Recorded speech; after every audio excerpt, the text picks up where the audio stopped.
Welcome back to the Lines College Football Podcast. I'm Brett Gibbons with TheLines.com, breaking down some Week 7 midweek college football action. We are so back on Tuesdays and Wednesdays as the 55 days of college football rolls along.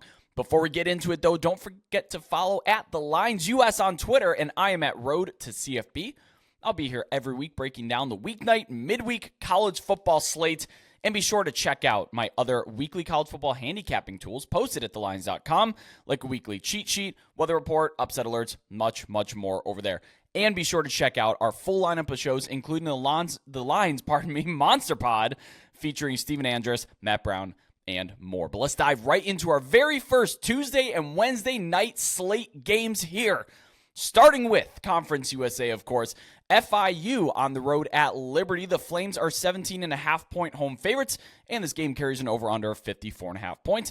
Kicks off Tuesday night at 7 p.m. Eastern on CBS Sports Network. In my opinion, that's like peak Conference USA right there. Liberty, they did open 19-point favorites at home, but that has since come down. They're 4-0 on the season, but just 1-3 against the closing number. They have not beaten a team by more than 17 this season. That includes FCS Campbell and FBS opponents that combined for a 4-12 record. The total also went up from 53.5 points at open to 55. That's as high as I could find here at recording time here Tuesday morning. And of course, 55 is the number one key figure when it comes to totals betting college football. Now, the Flames, they haven't played in a while. We haven't seen this team suit up in quite a minute. They last played September 21st. They beat East Carolina in that game.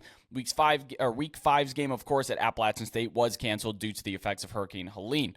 And as a result, we just really haven't gotten a good chance to talk about this team. And now, there are some concerns. Their rushing is down nearly 100 yards per game so far from last year. That'll probably go up as they run into a little bit more of the Conference USA slate. But again, a 100-yard decline in rushing output per game. Their offensive line, look, it's just not as good as it was last year. They're in the bottom third in the FBS of line yards per rush.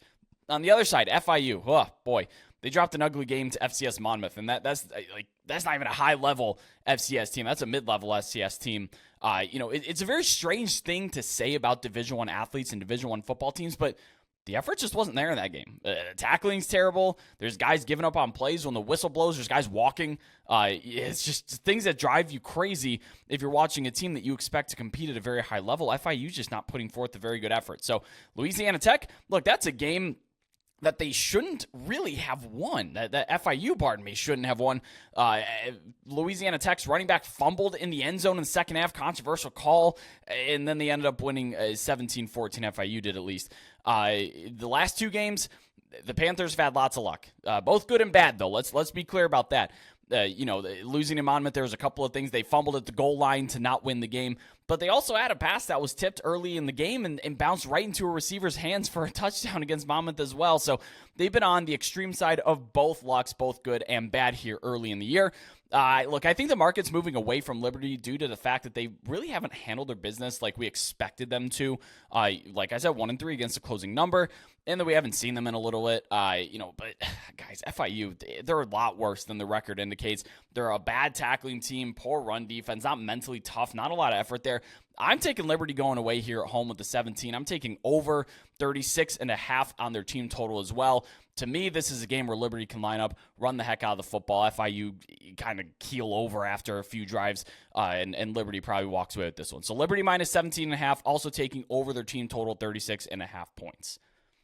The other game that we have here, staying within Conference USA, we have New Mexico State on the road at Jacksonville State. The Gamecocks are 20.5-point home favorites, and this game carries an over-under 58.5 points. Kicks off Wednesday night at 7:30 p.m. Eastern on ESPN2.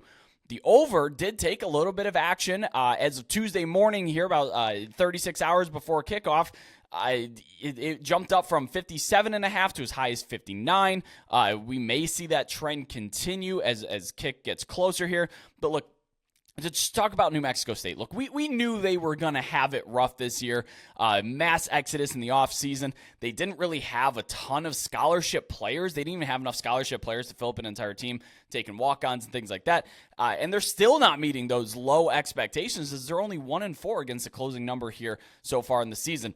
I have them ranked as the 4th worst rated team in the FBS and 148th overall in Division I. That's below quite a few FCS teams if we're taking count here.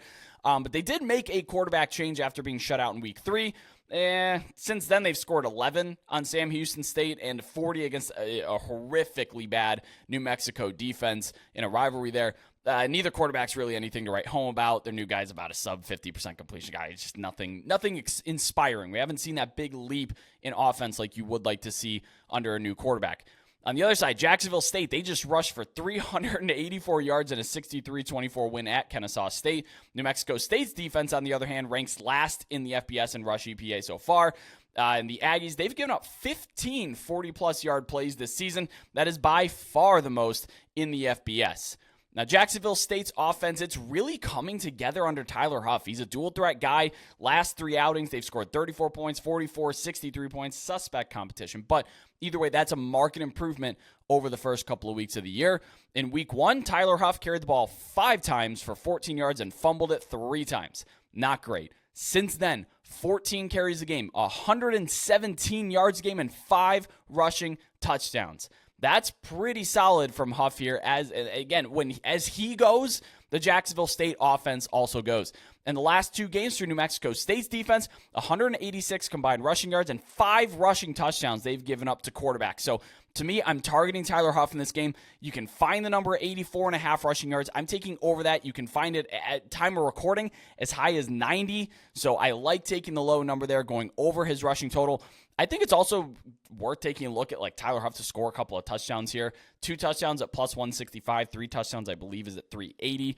The anytime touchdown market isn't great for college football, but in this game, I am taking Tyler Huff. I am banking on the fact that this Jacksonville State offense is coming around, humming a lot more.